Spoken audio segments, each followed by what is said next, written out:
Hello, you guys. Welcome to the Ranting Shop with me, Melissa. I know I'm super late with the review of the Never Ever Mets, but I wasn't at home. I was on a little vacay, and I'm back to talk about what I saw.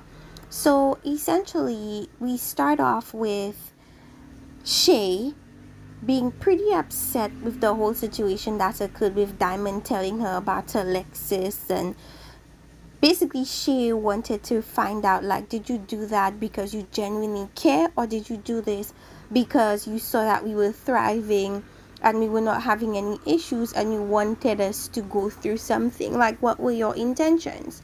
And so, according to Diamond, she was just trying to make Shay aware of, I guess, Josh's behavior, because she overheard that, what was it? She overheard that somebody was gonna propose or get matching tattoos or whatever the case is. So she was like, before you get matching tattoos, let me just tell you, this is what Alexa said about Josh.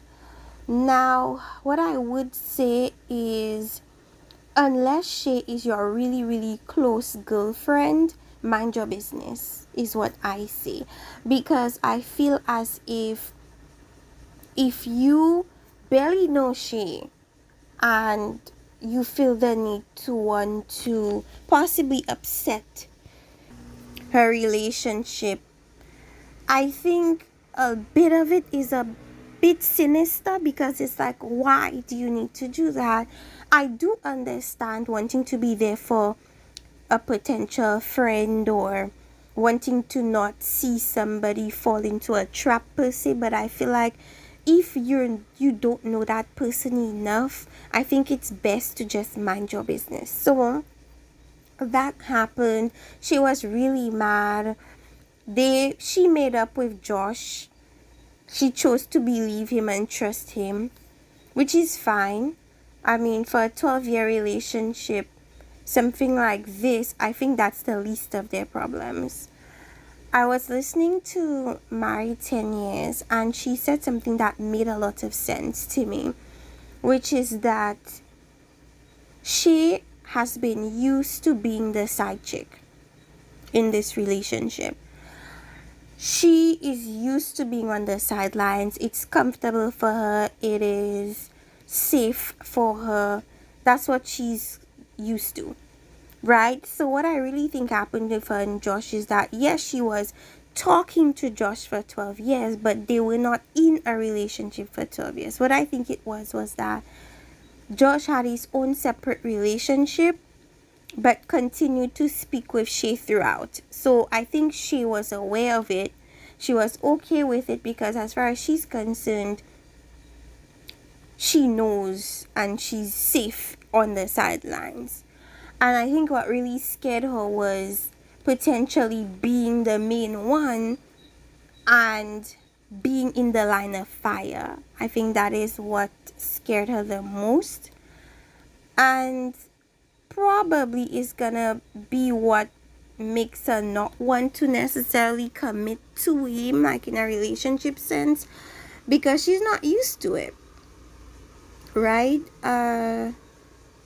His past relationships haven't necessarily been successful, and maybe in the back of her mind she's thinking, possibly this one might not be successful. It works on the side, but how is it gonna be when I'm in this thing with him? And I mean, at the end of the day, relationships are tests. Like, you jump in and you see if it works, if it doesn't work. If it doesn't work, good, at least you know, instead of wasting 12 years trying to figure out what if, and never actually do anything, and you never really figure it out. So she eventually let that go with Josh. Then she got upset with Diamond and Aaron, because she feels as if the motive wasn't right, and it wasn't set out of love or concern, but out of trying to ruin their relationship. And it went throughout the game they played when Diamond and Aaron were put in the hot seat. The question that was asked was, well, you guys never show that you love each other. You never say you love each other. And then Diamond is like, well, I tell him I love him all the time. And clearly she is the one that asked that question, because she piped up and she's like, well, if you say that, why don't we ever see it? And Aaron was like, well, it's because she doesn't hang around you guys, she hangs around me. So I guess when we're together, she says it to me, And then the other Aaron took that as an opportunity to say, well, you should admit that not seeing something doesn't necessarily mean that it doesn't happen. But the issue with Aaron saying this, it is a good point. But the issue with him saying it is, I'll quicker believe that Diamond says I love you to Aaron behind closed doors than to believe that Jody says I love you to the other Aaron behind closed doors. You understand where I'm coming from? It's because what we see when Jody and Aaron hung around the other couples is it barely gives friendship. It gives, we're just here because the show, we wanted to be on this TV show, but we don't like each other. That's what it gives every single time. She doesn't hug him, doesn't kiss him, doesn't really talk to him, doesn't hold him, she didn't even want to share a drink with him. She does not like him.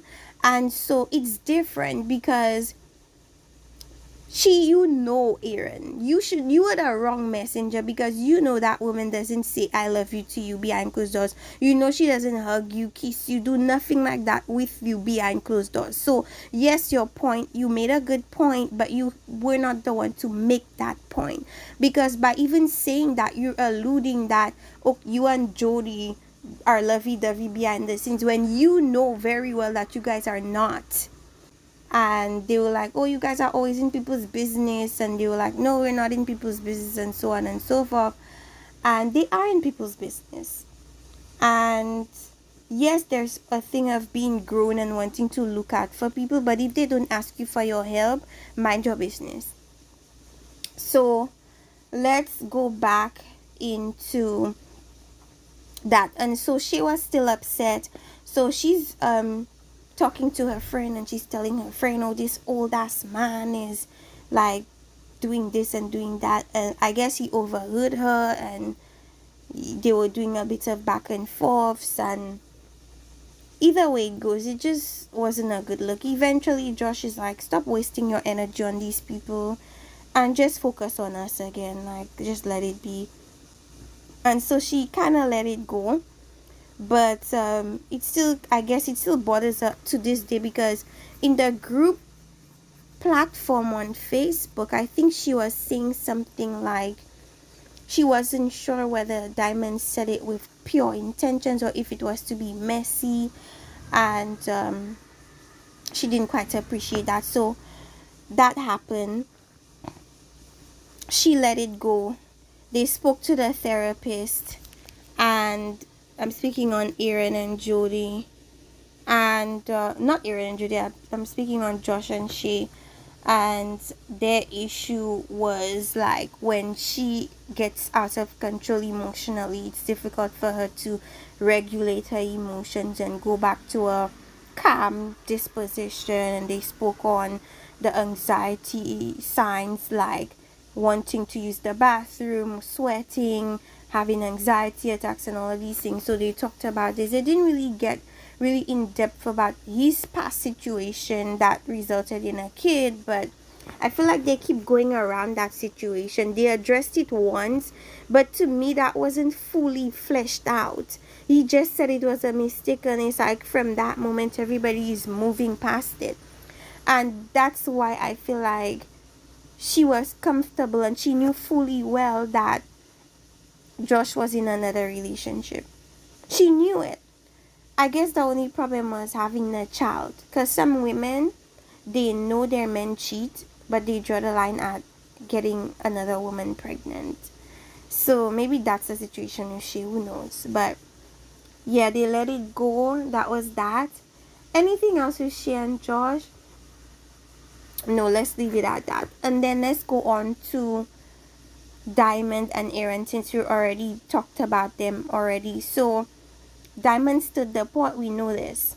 They came for them in that game they had where basically other couples get to ask you questions, like you're in the hot seat. So Diamond and Aaron's turn, she got on them. Most people got on them because they see Diamond and Aaron as troublemakers. They like drama, they like to stir up pot, they like mess, and so they kind of grilled them a bit. But I mean, people could dislike Diamond and Aaron all day, but at least their love is believable. At least their level of interest in each other is believable. I've seen people say Aaron is a love bomber and all this and all that. At least he shows that he's interested in Diamond. You know what I'm saying? After all, this is a relationship show. And the basis for a potential relationship is in shared interests. They do have a lot of shared interests. They love to come at people on social media, and they love to argue with people, and they love to get in people's business. So they have all of these things in common. So they make a perfect couple. And the basis for this show is to see if these couples can stand the test of finally meeting each other. And I feel like they're definitely gonna be able to stand the test of that. Whereas other couples, I can't beg to differ, but we're gonna get into them later on. So after Aaron was done following Sharon, he goes to Diamond and he's like, oh, she did this and she did that. And then they got in the conversation of, I'm not jealous of Shay or anybody, and at least I'm pretty, and all of these types of things. My take on that is, at the end of the day, like, as grown people, just say, apologize to them and say, I thought I was doing something within your best interest, but in hindsight, I've realized the error of my ways, and I apologize. That's all they had to do, was apologize. Just say, you know what, I understand you're upset with me. You think I'm messy. You think I did all of this because I don't want to see you guys happy and whatever. I want you to understand that wasn't my intention. I didn't want it to blow up in that way. I just wanted to inform you. Just let it be that way. But Shay's thing was, well, if Alexis had this encounter with my man, why tell it to Diamond? Why not tell it to me? According to hearsay, people were saying Alexis did try to contact Shay, but Shay refused to reply to Alexis's messages. So after that, I suppose she relayed the information to Diamond. Diamond then relayed the information to Shay. But she was saying, why didn't she contact me directly? Why didn't she send this to me? I have no clue about what really took place. We would have to hear what she has to say on the situation and what Alexis had to say. But for some reason, there was a communication barrier and she took it to Diamond instead. Now, as far as I'm concerned, me being Diamond, I would have just stayed out of the people's business. Period. She would find out when she found out. We're not that close for her to feel any form of betrayal from me if I didn't tell her this. Like, that's your man. That's your relationship. We're strangers in this house. Live your life, basically. So, they were grilled in the hot seat. Everybody felt vindicated. Oh, we got Diamond and Aaron. Now they'll mind their business. Okay, I hope so. Diamond's daughter comes in to see Aaron for the first time. Initially, the daughter is like, it's kind of too soon for a marriage proposal from Aaron, because I feel like the daughter feels she barely knows Aaron. Yeah, you guys have been talking for a long time, but I still don't know Aaron enough to be comfortable giving you away, in a certain sense. So she speaks to Aaron on her own. Aaron tells her his intention is to marry Diamond, and he has 6 children and 2 divorces. The first one was young, the second one I'm not too sure about. And so the daughter, in conclusion, decided, okay, fine, mom, you could marry him. As much as I don't like that I have to share you with this man, do what you gotta do. Me as a daughter, I'd probably be even more protective of my mother. Like, who the hell are you? Before you rush to marry my mom, you need to spend some time with me, because I don't know who you are and I don't know if I trust you. But I guess for TV, it's just easy to have a conclusion and just say, okay, yeah, you seem fine, you could be with my mother. I think to be honest, they're still together till this day because they're always in the comment section together. Anyways, so that happened, and the daughter approves, but in the clip we see that she may not necessarily accept his proposal. I kind of feel like she wanted her daughter to disapprove because that would give her some time to decide whether she really wanted this or not. I feel like Aaron's behavior with her sister kind of gave her a lot to think about, and I think she's a bit hesitant. I don't think she's necessarily ready, but we'll see if she accepts the proposal or not next episode. So then let's go over to Aaron and Jody. I'm sick of seeing these people on my screens. As I said before, Aaron and Diamond could be annoying, but at least we know their relationship. They have interest in each other. Jody and Aaron, at least Jody doesn't have any interest whatsoever in Aaron. And we saw this on the very first date. She was annoyed by him and with him. And she went and she did the photo shoot and she looked absolutely disgusted. She said the kiss she didn't feel anything with the kiss. Nothing of that sort. So there's zero chemistry there. Initially, I feel like they were lying, but now I feel like they've come to the point where it's like, what's the point in lying? I'm miserable. I'm making you miserable. Why are we still here? So what I've said in a multitude of different reviews was that Jody likes when her and Aaron win against other couples. She loves that, but she doesn't like him, right? Case in point, they're in the hot seat. Aaron says something to Diamond that made a lot of sense. All of a sudden, Jody is like, oh. She loves and high fives Aaron. Aaron loves the validation from Jody because he doesn't get it a lot. So when he does get it, he relishes it. He loves it, right? That's the only time where he gets any form of positive affirmation from Jody. It's when he does well in a challenge against other couples. But beyond that, they have zero chemistry. A very particular question was asked, which was, what do you see long term with each other? Or where do you see each other moving forward? Aaron says he sees long term, right? Jody says term.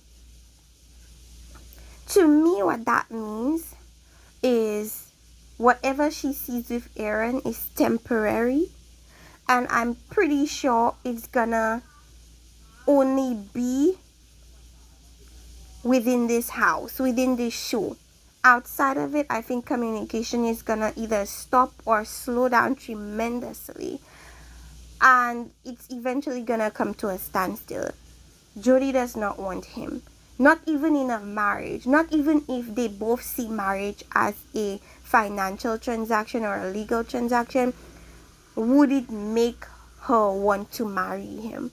Because I think at the basis of a marriage, you must still like the partner that you're gonna marry. You may not feel like you need to love them, but you need to at least like them. You need to at least like the way they do things. You need to at least respect them as an individual. I don't see that Jody respects Aaron. I don't see that Jody likes to be around him. I don't see that she likes to be touched by him. And so that marriage, as unromantic as they make it seem, it's still not gonna ever work. Because at most it is a partnership.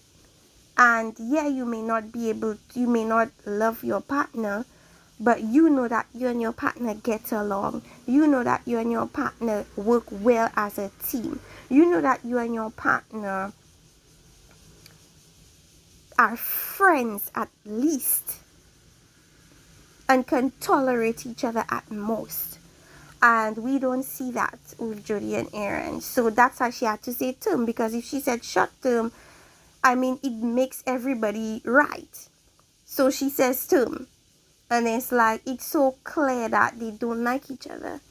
But anyway, so they're in the hot seat. They're asking them these questions. And what I noticed with Jody, she knows how to give a very generalized answer. She's done it from the very beginning with the Kama Sutra date. She knows how to give generalized responses, but not specific to her situation. And to me, that just speaks to the level of detachment that she has for her current situation. But anyways, let's move on. They talked to their therapist. So each of them had a chance to talk to their therapist. Basically, what the therapist is picking up is that one person likes the other one more. And it's Aaron. She senses that Aaron likes Jody more. And Aaron says something very telling. He says, I have an issue with just letting go, just failing at something. He wants to persist and overcome and try. But you have to know when you need to stop doing that. Because this woman is not giving you anything to work with. She's not giving you any motivation for you to even try and keep going. But here you are still trying. It doesn't make sense. At some point, you need to learn to cut your losses and let things be. And so he's saying, oh, I'll try. And the therapist is like, yeah, you're trying, but then to what point? She's not reciprocating. She's not interested in necessarily participating in this trial. And so he says, oh yeah, I feel sad when I try to work so hard, and I feel like I'm making a breakthrough, and then I come to realize that I'm not. Right? So the therapist clocked it, and she's like, can I speak to Jody by herself? And she speaks to Jody. And she's asking her, do you really have an interest in this guy? And we're left on a cliffhanger. We have no idea what she says. But she is seen in the next episode. So I don't know what she says. I'm curious to find out, because she knows how to give good generalized responses. One thing I like about her in a certain extent is she doesn't lie.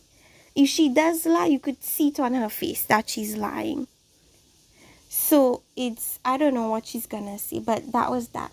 Now, I'm not sure if Greg and Millie did it. Greg and Millie, they had a great time this episode. They were not bickering or talking about their traumas. They were having fun. Greg vindicated himself, I suppose. And his issue is that he was a womanizer. Now he's trying to show up for Millie in a monogamous way. And so he's trying to get all the answers correct and do everything right so he could get in the boom boom room, you know. I think that's his goal. His goal is the boom boom room. I don't know if his goal is beyond that, but we'll see.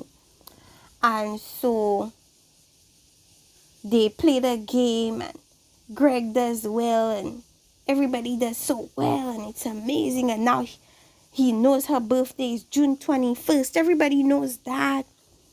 And they go in the boom boom room. They have a time in the boom boom room. He's happy. They kiss. They talk. I don't know what else they do, because we were not privy to that.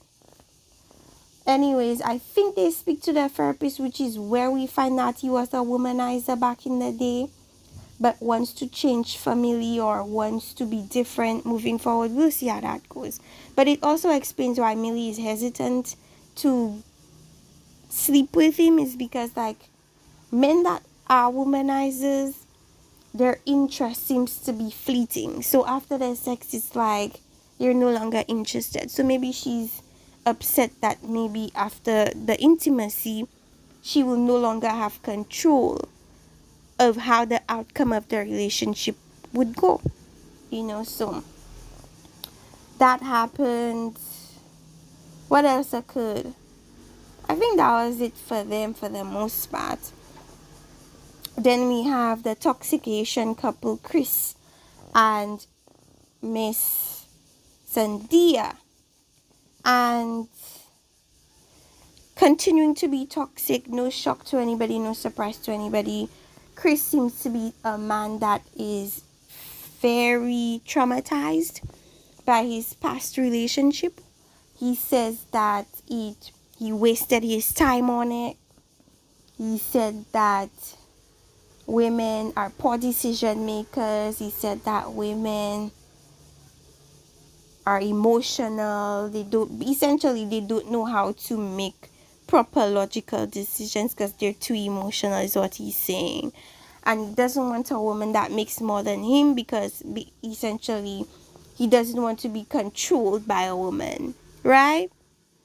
He calls himself an entrepreneur. And to me, that's code for he's sorting out his business path. I don't think he's established in anything yet. Neither has he, been doing this for very long. But anyways, he speaks on that. Sandia's responses are always quite vague. It's like you can't really read what her feelings because she doesn't give much. It's like she wants to please Greg by not saying too much, so she doesn't say too much. But from what we saw of that interaction, a lot of people are telling Sandia, run, run, run. And somebody said that Sandia might be a dark horse, which I agree, where you think she's just blindly accepting all his stupidness until on the final day she really lets it out and she lets him go. We'll never know. We have time will tell. So the host is triggered by whatever Chris said.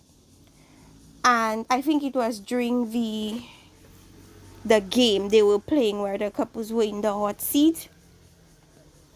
He's like, oh, I don't respect women and women are poor decision makers and Taronda got really offended and she said, without women you wouldn't be here. Women are this and women are that and both genders are valuable and he comes in the interview portion, in the moment interviews, the one-off interviews that they do, and he says, oh, look how emotional Taronda was. That proves that women are emotional. And you see this whole thing of women being emotional, it's so stupid because men are also emotional. Anger is emotion, anxiety is emotion, aggression is emotion. Why is the assumption that only women get emotional? Men get emotional too. It's just that they don't consider when they get mad, they don't consider mad to be emotions. They don't consider aggression to be emotions. They think when women show like a softness and a vulnerability, that is being emotional, which to me is crazy. Just say you're not in touch with your emotions and let it be, but don't say that you're not an emotional person. We saw your emotional outburst with Millie, where you called her an S. And you said many derogatory things to her. At that point, you got emotional. So you are an emotional person. So don't throw it on women as if women are the only gender that is emotional. That is so stupid. That is such a dumb argument to me. All his talking points are Kevin Samuel based, and it doesn't make any sense whatsoever. So yeah, Taronda got a little emotional. She took it personally. She came at him but reeled herself back in and she's like, well, both genders are valuable. Women birth and men do this and men do that or whatever. So I think she said something of women take what men give and they multiply. So his question was, well, if men don't give, what can you multiply? Women can multiply their own resources. The point is women multiply things. They can multiply their resources, the man's resources, any resources. He was trying to essentially say that if men are the ones that give you the resources to multiply, what would you do when you don't have those resources from the men? Little does he know whether the men give them resources or the women get their resources on their own, they multiplied regardless. It's so stupid. Like, this guy, I just don't know.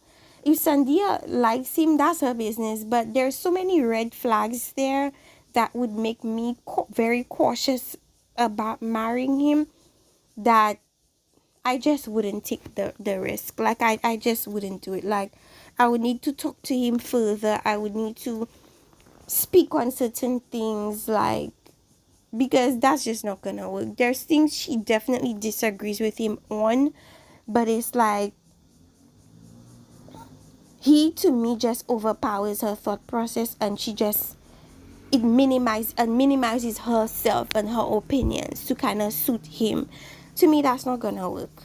You're gonna be a shell of yourself after that relationship. You're gonna question who you are after that relationship, because the gaslighting and the verbal dominance, I don't know how that's gonna work. But anyway, good luck to Sandia. If she likes it, what can I say?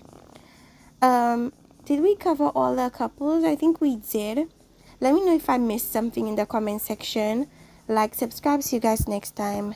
Bye.